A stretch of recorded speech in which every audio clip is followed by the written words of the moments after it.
Ya está Martín Guzmán con nosotros. ¿Qué tal, Martín? Gustazo. Gracias, un gustazo. ¿Cómo anda? Bien, muy bien. ¿Cuánto le aumentó la prepaga? ¿Le aumentó una sola vez, como dice el presidente? No, estamos hablando de... Lo que pasa es que justamente lo que hoy se ve es que no es que la casta está pagando el ajuste lo está pagando la gente. Lo está pagando la gente y en particular lo están pagando algunos sectores. Los jubilados y jubiladas, lo que se está haciendo es un maltrato. Porque está claro, Gustavo, que hacía falta reducir el déficit fiscal, que hace falta ordenar las cuentas. El tema es que hay distintas formas de hacerlo. La forma en que se elige define quién lo paga. Y el actual presidente, hizo campaña durante todo el año diciendo que le iba a pagar la casta. Y luego va y habla en Davos y dice que él cree que al revés. A los monopolios no hay que regularlos, que regularlos es ineficiente. Y lo que vemos es eso. Se soltó al lobo. Y cuando se suelta al lobo, la libertad del lobo es la muerte de las ovejas. Y eso es lo que hoy está pasando en la Argentina. Que además sorprende, justamente en base a lo que usted dice, Martín, que ahora el ministro Caputo tenga que pedir por favor a los empresarios, habla de la responsabilidad social, cuando ellos propiciaron toda la desregulación y que el mercado se retirara de todo tipo de control, ¿no? Sí, que se busque coordinar precios y salarios. Está bien, el punto es que es incoherente con lo que se vino pregonando durante mucho tiempo. De pronto ahora la culpa de la inflación sería la política de marketing de los supermercados, claro, que hacen descuentos. Eso es un sinsentido, además es un sinsentido técnico. Pero creo que lo que hoy necesitamos entender como sociedad es que por alguna razón estamos en donde estamos y que lamentablemente el esquema de políticas públicas que se está imponiendo en la Argentina no nos va a generar más prosperidad, sino que genera involución, lamentablemente, en el país. Ahora, ministro, ¿cómo un gobierno puede salir a festejar un 72% de inflación en 3 meses que ha producido este gobierno y un presidente que el primer día en su discurso hablaba de que si no paraban era 15.000% de inflación anual? Se dice eso es parte de lo que hoy está ocurriendo. La forma en que se comunica, en que nos comunicamos en el país, es tal que cualquiera puede decir cualquier cosa, el presidente puede decir cualquier cosa. Los números que da, que inclusive números que se ponen en las justificaciones de las normativas que firma el presidente, los decretos, no corresponden a ninguna estadística del Estado. Nunca nadie... No, en ningún lado aparece un número de 15.000% de inflación. Ahora, ¿la inflación era alta? Sí, y era muy alta. Y eso en parte explica el malestar de la gente durante el año 2023 en el contexto de las elecciones, pero no eran esos los números. Ahora, en un tercer mes de gobierno, festejar un 13,2% de inflación, y la verdad que estamos mirando las cosas mal. Yo creo que de ninguna manera alguien que tenga la responsabilidad de conducir al pueblo hacia un lugar mejor debería estar festejando un 13% de inflación mensual. Ahora, ¿cómo hace el gobierno cuando todos los meses hay aumento de prepaga, de alimentos? Ahora el propio Caputo lo admite, hoy se queja que son los alimentos más caros del mundo, cuando ellos propiciaron la libertad de todo. Cuando se viene en marzo los aumentos que dieron de tarifas, de transporte, y el presidente dice, y Caputo, que sigue a la baja la inflación. Digo, ¿es sostenible? Primero le pregunto, ¿hay un programa? ¿Usted ve un programa? Bueno, a ver, vamos por parte. Primero, yo creo que hay una idea de programa de gobierno, pero no veo que el objetivo del programa de gobierno sea la recuperación de los salarios reales al mismo tiempo que se dé una baja de la inflación. Porque no solo, o sea, la inflación es posiblemente el principal problema de la economía argentina en este momento, pero junto a ello es la caída tan fuerte, claro, del poder adquisitivo de los ingresos. Sí. Y yo veo como el objetivo principal de la política económica algo que debería ser un objetivo, pero no el único, que es que suban los precios de los bonos. Entonces, claro, lo que se busca hacer es... Fíjate lo que está pasando, Gustavo, lo que vino pasando en los últimos meses. La economía se cae fuertemente, sí, y sin embargo los precios de los bonos, sobre todo los que hay que empezar a repagar más pronto, que los bonos es la deuda del Estado con quien le prestó al Estado, ¿no? Esos bonos crecen de precio. ¿Y por qué pasa eso? Pasa porque la recesión tan fuerte que está viviendo la economía, lo que genera es que se caen las importaciones, porque al no haber plata, no se demanda. Si no consumís, se importa menos. Y si se importa menos, el país gasta menos dólares. Entonces, de esa forma, hay más dólares para pagar la deuda. Que, como digo, debería ser un objetivo que mejore la cotización de los bonos que emite el Estado, porque eso mejora las condiciones de financiamiento en la economía, pero no debería ser el único objetivo. Eso por un lado. Es decir, celebran lo financiero, pero la economía real está en bancarrota. Bueno, eso es lo que estamos viendo hoy. Hoy la economía real está cayendo a una velocidad acelerada. Se cae, hay una caída de las posibilidades de empleo y una caída. El empleo empezó a caer después de mucho tiempo que venía creciendo. Sí. Y la producción ha caído mucho. ¿Sí? Entonces, eso por un lado, se celebra algo que está bien celebrar si ocurre en el contexto del desarrollo de la nación, pero no vale celebrar algo si es a costa de dañar al país, que eso es lo que se está haciendo. ¿Y la inflación puede bajar por la recesión profunda, porque la gente no tiene para comprar o para comprar los productos básicos? Lo que pasa es que no es la manera positiva, virtuosa de atacar el problema, porque en realidad la razón por la cual los precios en algún momento empiezan a moderar sus subas es porque la gente no puede pagar las cosas. Directamente es la caída en los salarios reales. Ahora, si me preguntás si puede seguir bajando hacia adelante, fíjate que lo que es clave para poder bajar la inflación es dos cosas: poder acumular reservas internacionales, que el Banco Central tenga más dólares y que las cuentas fiscales se vayan ordenando. Es cierto que era necesario ordenar las cuentas fiscales. Es un tema sobre el cual yo estuve abogando fuertemente en mi gestión de ministro de Economía, porque si no se termina recurriendo a tener que el Banco Central tenga que emitir pesos para financiar los déficits, y esos pesos presionan sobre el dólar y todo eso termina presionando sobre los precios. Ocurre que la forma en que está bajando el déficit fiscal el gobierno actual no es una forma que se pueda sostener en el tiempo sin un nivel de conflictividad enorme. Claro, ¿sí? Porque es como dice Carlos Rodríguez, no le pagaron a nadie. Básicamente el costo hoy lo está pagando, lo que hablaban previamente, la clase media, los jubilados y los trabajadores y trabajadoras informales. Esos son quienes hoy están pagando el ajuste. La caída en las jubilaciones ha sido brutal. ¿Sí? A veces parece no importar. Uno escucha, por ejemplo, a la canciller diciendo barbaridades sobre los jubilados. O sea, la falta de empatía es tal que por ahí es como que si no hubieran tenido abuela. Parece no importarles. Pero ahí está concentrada la principal caída del déficit. Ahora, si la inflación empieza a bajar, las jubilaciones, con la fórmula vigente de cómo se actualizan los haberes jubilatorios, deberían volver a crecer. Claro.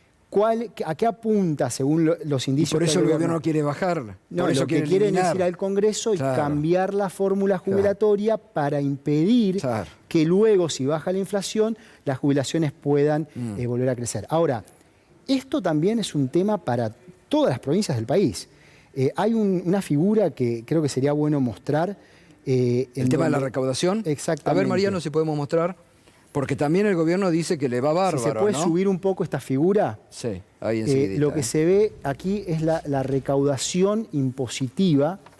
Está medido esto en billones de pesos.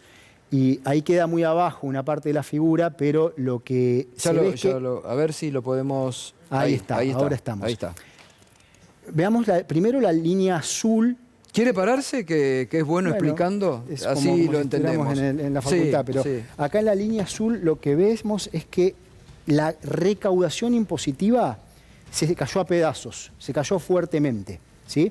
Ahora, hay otra línea, que es la línea de color rojo. Esa es la recaudación impositiva que excluye un impuesto que no se coparticipa con las provincias, que es el impuesto país. Ese lo creamos nosotros en diciembre del 2019. Claro. Y fíjate que aumentó el gobierno, ¿no? El impuesto país. Claro, pero que no se coparticipa. Claro. Entonces, fíjate lo que pasa con la recaudación excluyendo ese impuesto.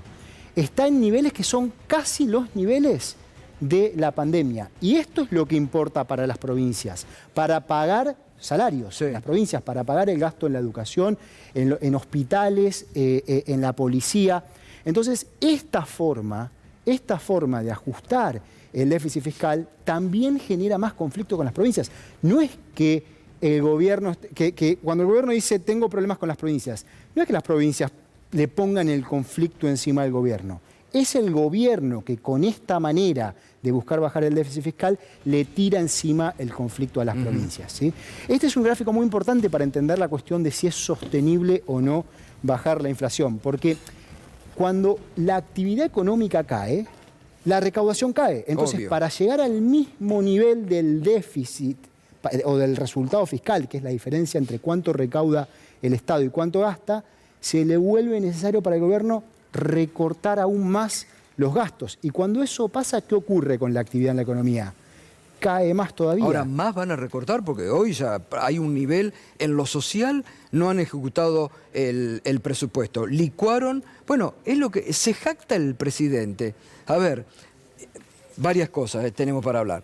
Usted dijo recién, niveles de la pandemia. Todos los que han pasado por aquí, anoche Adrián Mercado dijo, estamos con números peores que la pandemia. Sin embargo, durante la pandemia ustedes hicieron el IFE, el ATP, hubo una asistencia, mantuvieron, digo, ni a Sindar, que hoy paralizó, que ayer paralizó la producción, pararon en la pandemia. Bueno, ese es el punto. Esos son números que cada vez se parecen más, están muy cerca de los números de la pandemia, y en la pandemia, sin crédito, porque no nos olvidemos que durante el gobierno de Macri se rifó en 2 años el crédito nacional.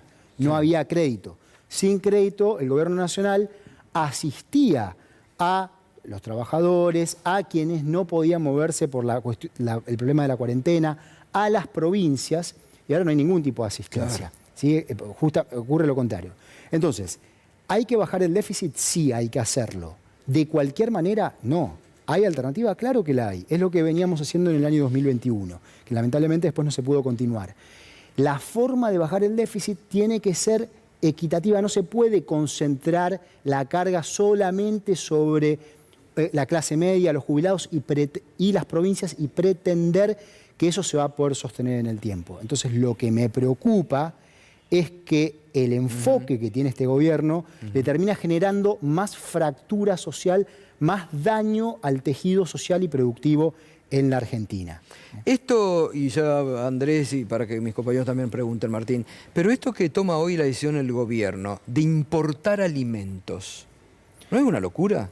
Yo creo que lo que debe estar pasando es que deben estar mirando los números de marzo de la inflación y ven que la situación se les dispara de nuevo. No es tan, claro, no va en la línea de lo que venían diciendo. Además, en marzo es un mes, y lo decían antes, es un mes en donde hay un factor importante de estacionalidad, ¿sí? Que hay que también tener en cuenta. Y todos los aumentos que se hicieron de la electricidad, del gas, bueno, lo que está pasando con las prepagas, todo eso también le pone presión a la inflación. Entonces empiezan a aparecer cosas que antes eran palabra prohibida, como juntarte con los supermercados a discutir cosas, que eso es natural. Rompieron el manual, ¿no? Bueno, porque lo que pasa siempre es lo mismo. Desde afuera, todos son grandes directores técnicos, ¿sí? Son todos Pep Guardiola de afuera. Pero cuando entras a dirigir, ahí es otra la situación, ¿sí? Ahí es donde realmente se ve lo que es esto. Y cuando entran a la cancha, lo que ocurre es que la situación es mucho más difícil de lo que ellos decían que supuestamente alcanzaba con hacer el ajuste a la casta y desregular el mercado para arreglar los problemas. Hoy nos debemos hacer la pregunta, ¿la Argentina está mejor o peor que hace 3 meses? Siendo que hace 3 meses la cosa estaba mal, ¿sí? Está mucho peor. Hoy está claramente peor. ¿Las perspectivas son mejores o peores? Y yo te diría las perspectivas son peores. Martín, buenas noches. Hoy tanto el ministro de Economía como el presidente de la Nación deslizaron la posibilidad de que haya un nuevo programa con el Fondo Monetario que incluya unos 15.000 millones de dólares de crédito más para la Argentina. Primero, porque a vos te tocó negociar con ellos, si crees que esto es viable, que puede efectivamente llegar a suceder, que el fondo haga un nuevo desembolso. Y segundo, ¿qué consecuencias crees que puede tener para la Argentina? Yo creo que sería gravísimo para la Argentina seguir pidiéndole dinero al Fondo Monetario Internacional. Y fue un hito de gravedad extrema que en el año 2018 el gobierno de Mauricio Macri pudiese tomar el préstamo, la deuda más grande en la historia del Fondo Monetario Internacional, desde el final de la Segunda Guerra Mundial. Nunca un país había recibido tanto dinero, que fue básicamente un préstamo político. Le financiaron la campaña a Juntos por el Cambio. Ese dinero no se usó para que los argentinos estuvieran mejor. Se usó para financiarle la salida de capitales a los que habían entrado a especular en la época en la que el mismo ministro actual estaba en el gobierno en un rol clave para que eso ocurriera, y también para impedir, se usó para que las deudas que se habían vuelto insostenibles, que después el gobierno de Fernández, conmigo como ministro, reestructuramos, no se tuvieran que reestructurar en ese momento. O sea, esa plata no quedó en la Argentina. Y ese es un gran problema para el futuro del país. Ahora, no me sorprende que el gobierno quiera tomar más deuda. Esa deuda es veneno, pero, claro, en lo inmediato, imagínate si te dan 15.000 millones de dólares, lo que significa en ese momento. El problema es que después lo pagamos todos. Pero ahora, ¿por qué? ¿Por qué? ¿Crees que el fondo puede acceder a eso? Vamos a ver qué ocurre. Recordemos que cuando el expresidente Macri pierde la elección primaria en el año 2019, el Fondo Monetario Internacional deja de desembolsarle a la Argentina sobre el préstamo pactado después de haberle desembolsado 45.000 millones de dólares. Y sobre el durante el gobierno de Alberto Fernández, no se tomó un solo dólar de deuda adicional con el Fondo Monetario Internacional. Lo que se hizo fue negociar para evitar tener que pagar esa deuda en ese momento, porque no había con qué. Eso fue lo que se hizo. Entonces, si de pronto el Fondo Monetario Internacional vuelve a buscar financiar a la Argentina, ahora bajo el gobierno de Milei, bueno, lo que estaría revelando es que tiene una bandera política puesta, que tiene una preferencia de uno sobre otros en la Argentina. Estaría inmiscuyéndose en los asuntos internos de la Argentina nuevamente. Lo que hoy tenemos a favor es que no puede un gobierno de turno hacer lo que hizo en el 2018, de tomar prestado con el Fondo Monetario Internacional. Tiene que ir al Congreso. Tiene que ir al Congreso porque nosotros, y en particular yo, desde el gobierno, impulsamos una ley que fue aprobada por casi unanimidad en el Congreso, que dice que cualquier acuerdo con el FMI requiere la aprobación del Congreso. Ahora, me parece muy importante que se entienda, que entendamos como sociedad qué significa esto. Basta. No tiene que haber un solo dólar más de deuda con el Fondo Monetario Internacional. Tenemos una deuda enorme. Ahí se tiene que acabar la cuenta. Y eventualmente hay que ir bajando esa carga de la deuda cuando podamos. Ahora no podemos, porque hoy la prioridad tiene que estar en otro lado. Tiene que estar en recuperar la actividad económica, bajar la inflación, no en pagarle al Fondo Monetario Internacional. Ahora, Martín, le están pagando. Bueno, lo que ocurre... Están cumpliendo con el fondo. Ahora, ¿para qué necesitarían, en base a lo que dice Andrés, 15.000 millones de dólares? ¿Para dolarizar? Bueno, eso es lo que planteó el presidente y uno cree que están yendo en esa dirección. Que, digamos, ¿Para salir del cepo, que hoy volvió a decir que quiere salir del cepo lo antes posible? Bueno, se tiene que poner de acuerdo. Salir del cepo, dolarizar, o salir del cepo y dolarizar después. Hay que ver qué es lo que busca, ¿no? Pero 15.000... Imagínate darle... O sea, hay antecedentes. La gente que hoy gobierna, que está en puestos clave, son los mismos que usaron toda la plata del fondo para rifarla, para darle salida a otros. De vuelta, no para mejorarle la vida a la gente. Se lo fumaron. Sino para decir, bueno, vos entraste a especular, acá tenés, tomá, salí tranquilo. Claro. Y después a los contribuyentes, que somos todos, nos queda la deuda y nos queda el lío. Entonces, volver a darle dinero, imagínate para qué lo pueden usar. Nosotros decidimos también no buscar un solo dólar más, porque entendemos que hay un momento en donde tenemos que arreglarnos con lo nuestro y ordenar nosotros nuestros problemas de una forma que sea lo más progresiva posible. Obviamente que al no tener abundancia de dólares es mucho más difícil generar entusiasmo. A nosotros también nos pasó. De hecho, inclusive hubo ciertos conflictos internos en la coalición de gobierno por lo que se podía ofrecer dadas las restricciones que teníamos para financiar las políticas, que no había plata, porque es cierto que no sobraba la plata, no había plata. Pero buscar traer plata de afuera, ¿para hacer qué? ¿Para dolarizar? Bueno, eso sería hacerle un daño aún más grave a la Argentina. No nos olvidemos que esto después se paga en falta de empleo y más inflación, falta de oportunidades. Quiero compartir, Martín, un tuit de las cuentas raras y los números raros que el presidente explica. Lo que puso hoy, mire, dice, 4,2 de arrastre estadístico, lo tiene ahí atrás. 1,8 de tarifas y prepagas. Salto para la corrección del atraso gestado durante el gobierno K. 13,2 menos 6 igual a 7,2. Viva la libertad, carajo. ¿Entienden, presidente, que el 7,2 es la inflación real de la Argentina? Pero no sé de dónde saca esa cuenta. Así como entiende que era 15.000% la inflación antes. Esto no tiene un bagaje técnico que tenga el menor reconocimiento en cualquier lugar serio. Son números para distraer. Es para el relato. Es para el relato y no le daría demasiada importancia. ¿Hay mucho relato hoy en el gobierno de Milei?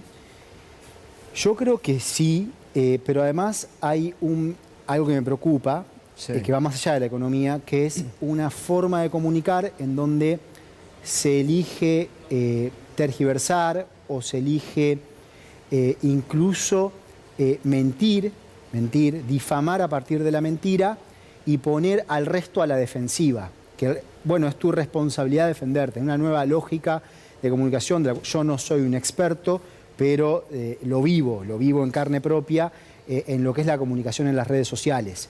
Y bueno, el mismo presidente es la bandera de esto. Él sabe, me imagino que sabe lo que está haciendo y a quién elige. Lo que han hecho con los gobernadores, ¿no?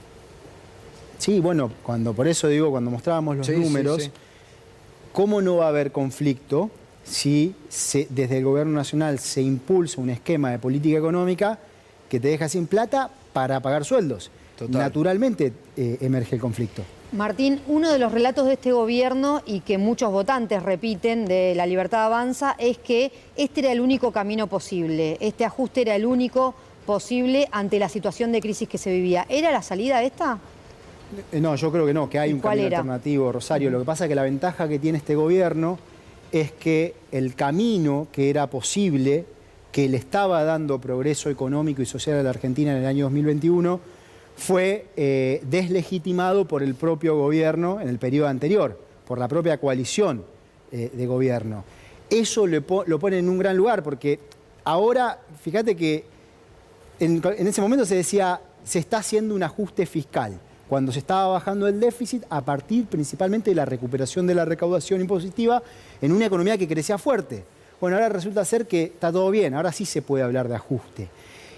Las cosas que hemos hecho, de las cuales todos somos responsables, la forma en que también nos hemos manejado entre nosotros, hizo que ciertos temas fuesen tabúes en su momento y le regalamos a la derecha la posibilidad de hablar de temas que son muy importantes para cómo nos organizamos como sociedad. Por ejemplo, el tema fiscal, la organización del Estado, la eficiencia del Estado, el propio problema de la casta que existe, porque privilegios hay.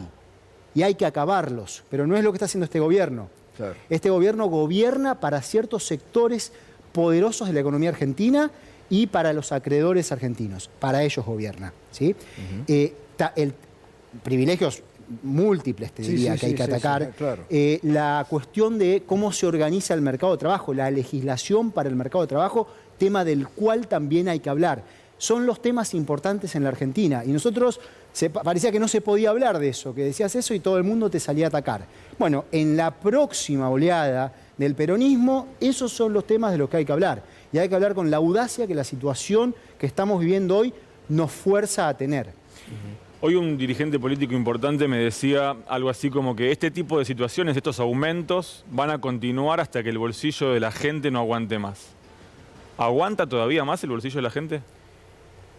De vuelta, eso es una pregunta muy importante para entender la dinámica política de los próximos meses. Hoy, quienes estudian esto, lo que están diciendo es que se da una situación en la cual, a pesar de que hay una recesión, todavía hay cierto nivel de esperanza y puede tener que ver con que sea un gobierno nuevo. Yo realmente creo, y si no, no lo diría, yo estoy absolutamente convencido de que este esquema lo que nos va a dejar es una Argentina con más pobreza y más desigualdad. Y un país que genera más desigualdad es un país que genera más violencia, también más inseguridad. Fíjate en dónde la inseguridad se vuelve un problema importante en el mundo. Los países que tienen creciente desigualdad son países que sufren más de esos problemas. Entonces, nos va a dejar una sociedad peor desde el punto de vista de cómo nos llevamos entre nosotros, desde qué oportunidades tenemos como colectivo. Creo también que la Argentina tiene con qué. Se puede dar vuelta a esto. Lo que pasa es que hoy hay un vacío en el sistema político. Nadie está representando aquella bandera que sí le permitiría a la Argentina tener prosperidad. Pero es perfectamente construible, de hecho yo me dedico a eso, perfectamente construible un programa de políticas públicas que cambie a la Argentina de este lugar, que tome ciertas cuestiones que son principios que hoy se aceptan, como por ejemplo que el Estado tiene que estar ordenado, que no puede haber déficits sistemáticos financiados con emisión monetaria. Que esas cosas las tome. Y otras, la gran mayoría de lo que hoy se está haciendo, dejarlo de lado, reemplazarlo por algo que sea en pos del bienestar de la gente. ¿Se reunió con Juan Grabois? Sí, con Juan Grabois he estado hablando algunas veces. Porque él públicamente hizo un mea culpa de la oposición que le había hecho a usted y dijo que había participado de cierta, no sé si operación dijo, pero bueno, hizo un mea culpa de eso, ¿no? Sí, sí. ¿Hablaron de esos temas? Hablamos de todo, él tiene su visión de las cosas, yo tengo mi visión, me parece muy importante que ese diálogo se dé. En el caso de Juan Grabois, yo creo que él está haciendo un trabajo muy valioso dentro del espacio para que las partes dialoguen sobre otra plataforma, una plataforma de construcción, y que nos digamos a la cara lo que nos tengamos que decir. ¿Hay un Martín Guzmán político dejando Bueno, la economía? La verdad es que yo siempre fue mi gran interés la Argentina y yo empecé a estudiar en el año 2001 economía, que fue el año de la crisis, la peor crisis que tuvo la Argentina en su historia, pero porque esa era la preocupación central del momento. Pero creo que las realidades se transforman a partir de la política. Obvio. Y por lo tanto, sí, yo la acción política la valoro y la cultivo y la llevaré adelante también. Bien. Martín, un gustazo, ¿eh? Gracias, ¿eh? Muchas gracias, un placer. La verdad que muy valioso.